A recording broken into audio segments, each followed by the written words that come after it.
Good morning classes. So in today's video we are going to read about the chapter number 2 from history.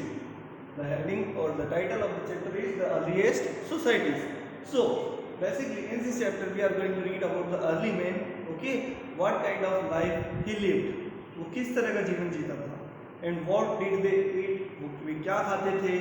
Okay, what kind of clothes do they wear? वो क्या पहनते थे.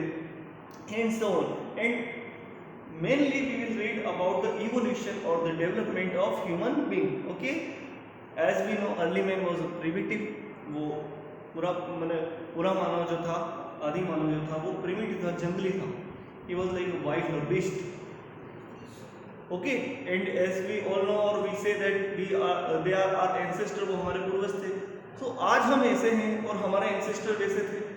So ये जो huge gap है उनके life style में और हमारे लाइफ स्टाइल में, ये सारे चेंजेस, ये इतना ग्रोथ या डेवलपमेंट ये कैसे आया, कौन कौन से फेजेस थे जिनके थ्रू ये हो जो है पास ऑन होता रहा. Okay, so for getting the answer of this question we will read from our book. So here student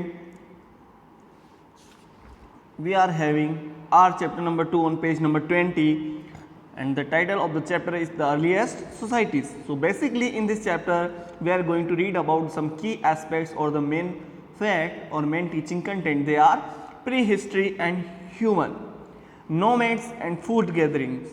Okay, nomads and food gatherer यानी घुमक्कड़ और भोजन संग्रहण करता.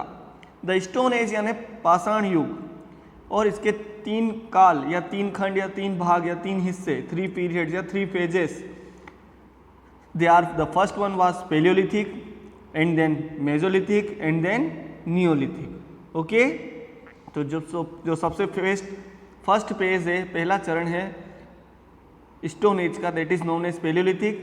एंड देन उसके बाद जो सेकंड जो है that is mesolithic. And then जो लास्ट फेज था that was neolithic age. Okay, ये वो एजेस थे, वो पीरियड थे जब स्टोन को इतना इंपॉर्टेंस दिया जाता था, इतना इंपॉर्टेंट था ह्यूमन बींग की लाइफ में, जिससे आज हमारी लाइफ में स्मार्टफोन्स, ओके, और जो मैंने इंटरनेट, इस तरह की जो टेक्नोलॉजीज है इनका बहुत इंपॉर्टेंस है आज हमारी लाइफ में. ये हमारी लाइफ के जो है ऐसे इसेंशियल पार्ट बन गए कि जिनको हम छोड़ नहीं सकते. ठीक है, तो at that time human being के जो अर्ली फेजेस ऑफ लाइफ रहा है, जब वो प्रिमिटिव मैन था, वाइल्ड था, तब वो इन फेजेस से होकर गुजरा. तो जब हम उस फेज को पढ़ेंगे बेसिकली, जब वो मैंने फूड गैदरर के बाद जब उसने स्टोन के यूजेस जो है जाने और उसके बेसिस पर उसने कुछ एवोल्यूशन भी किए. Then we will read about the case study of the Deccan. Okay, now here student, through earth is as old as 4.5 billion years, यानी 450 करोड़. ओके, 4.5 बिलियन ईयर्स यानी 450 करोड़ ईयर्स पुरानी हमारी धरती, इतनी इसकी उम्र हो चुकी है. Plants, animal and man kind developed much later. इस पर जो है प्लांट यानी पौधे, पेड़ पौधे, एनिमल, जीव जंतु और मैन काइंड यानी ह्यूमन बींग, ये स्टार्टिंग में from the beginning of the earth these all were not existed. इन सब का अस्तित्व या इन सब की विद्यमानता नहीं थी. तो फिर इनका प्रादुर्भाव या इनका ओरिजिन या उत्पत्ति कैसे हुई? In what manner human being or we can say mankind or plant and trees and animals, ये जो various forms of life है, sorts of life है, ये किस, in what manner they developed or growth on our planet, as we are saying that our planet Earth is 450 crores year old, इतनी पुरानी है. Okay, so read. Early man lived as early as 2 million years ago. तो early man जो था वो 2 million यानी लगभग 20 लाख साल पहले अर्थ पर आया. यानी अर्थ तो कितनी है, 4.5 बिलियन ईयर्स यानी 450 करोड़ पुरानी हमारी धरती, और उस पर इंसान का प्रादुर्भाव, ह्यूमन बींग के कदम कब पड़े? 20 लाख साल पहले. 2 मिलियन का मीनिंग हो गया 20 lakh. 1 million is equal to 10 lakh यानी 10 लाख. ओके, तो 20 लाख साल पहले यहाँ पर इंसान आ चुका था, मतलब अर्थ पर उसका ओरिजिन हो चुका था. ऐसा हमको जो है हिस्ट्री की स्टडी के थ्रू पता पड़ता है. इससे पहले हुआ तो हमारे पास उससे पहले की एविडेंस नहीं है, तो हम नहीं बता सकते. ठीक है, यहाँ तक कि हमारे पास अवेलेबल है तो हमने बता दिया कि हिस्टोरियंस ने प्रूव कर दिया कि वो जो है आज से 20 लाख साल पहले जो है ह्यूमन बींग का जो है स्टेप्ड हुआ, यानी उसने अपने कदम रखे अर्थ पर। Now they move from place to place, वो एक जगह से दूसरी जगह घूमते रहते थे, हंटिंग करते थे वाइल्ड एनिमल्स यानी जंगली जीवों की, फिश मछलियां पकड़ते थे, बर्ड्स पक्षियों को मारते थे, एंड गैदरिंग फ्रूट्स और फल इकट्ठा करते थे, रूट्स जड़ें इकट्ठा करते थे, नट्स सीड्स एंड लीव्स ये सब इकट्ठा करते थे। It is because of their life style that they were called hunters and food gatherers, और इस तरह का उनका जीवन था इसलिए उन्हें क्या कहा जाता था, हंटर्स एंड फूड गैदरर्स, यानी शिकारी और भोजन संग्रहण करता, यानी शिकार करते थे और भोजन इकट्ठा करते थे। ओके, क्योंकि उसके लिए उसके पास स्टोरेज के लिए कोई ऐसी चीज़ नहीं थी, कोई ऐसा रूम कमरा या कोई ऐसा मैंने आप बोल सकते बॉक्स या रेफ्रिजरेटर, ऐसी कोई कंटेनर नहीं था जहाँ पर वो स्टोर कर सके, इसलिए वो घुमक्कड़ था। उसका एक रीज़न ये भी था कि वो घुमक्कड़ था, he was nomadic. Okay, that's why. Now you may see some an image is given at here, different stages of human development. ये ह्यूमन के डेवलप होने की स्टेजेस आप देखिए किस तरह से वो डेवलप हुआ। ओके, आपको नेट पर और अच्छा कंटेंट भी मिल जाएगा। Here students hunters and gatherers यानी शिकारी और संग्रहणकर्ता wandered from place to place because of the following reasons. ये कुछ रीजंस थे जिनकी वजह से वो यहाँ से वहाँ भटकते रहते थे या घूमते रहते थे। Okay, the first one is they needed constant source of plants and animals. उन्हें लगातार source of plants and animals चाहिए होते थे।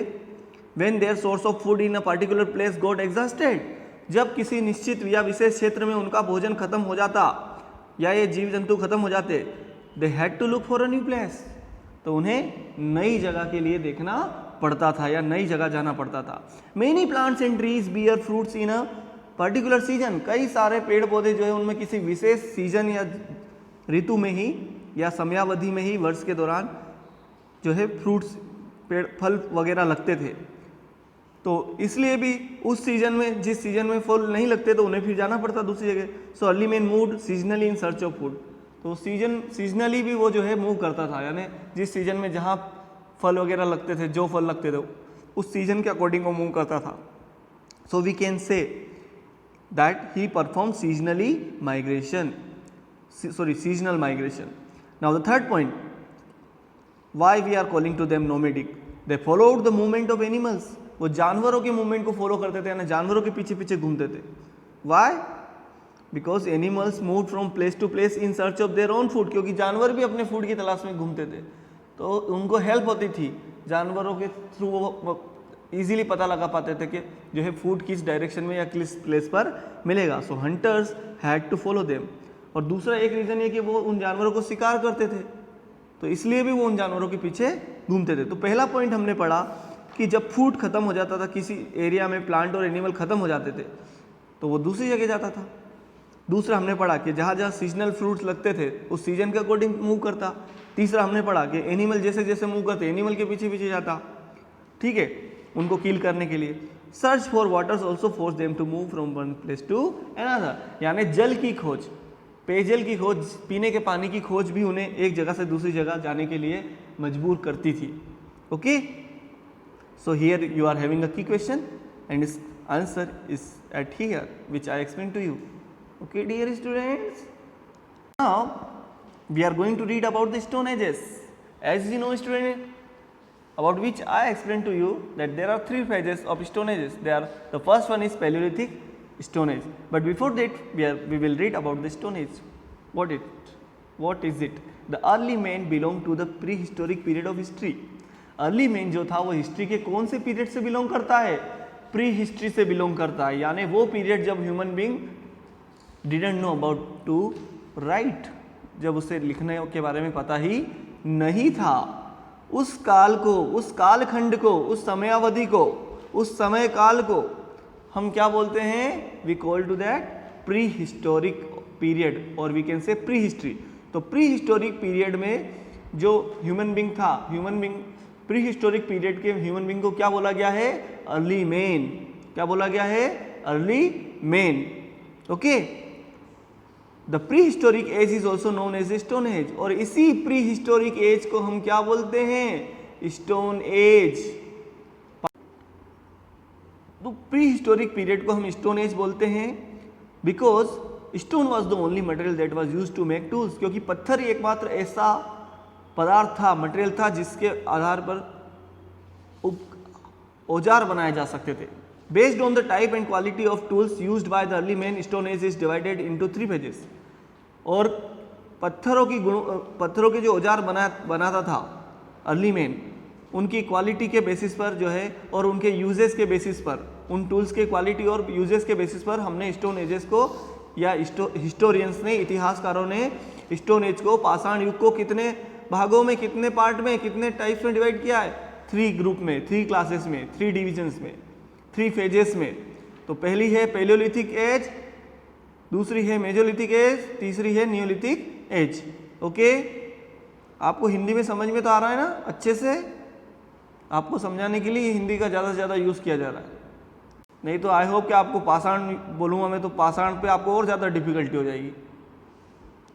सो स्टूडेंट, हमने पढ़ा कि अर्ली मैन जिस पीरियड से बिलोंग करता था वो पीरियड है प्री हिस्टोरिकल पीरियड या प्री हिस्ट्री, जब इंसान को लिखना नहीं आता था और पत्थर ही सबसे मुख्य औजार होता था उसके। और इस पत्थर जो होता था, पत्थर से बनने वाले औजारों की गुणवत्ता यानी क्वालिटी और उनके यूजेस यानी उपयोग के आधार पर, बेसिस पर हमने इस स्टोन एजेस को, यानी हमने मतलब हिस्टोरियंस ने यानी इतिहासकारों ने पाषाण युग को यानी पत्थर के युग को या स्टोन एज को इन इंग्लिश 3 फेजेस में डिवाइड किया है, palaeolithic age, mesolithic age and neolithic age. Okay.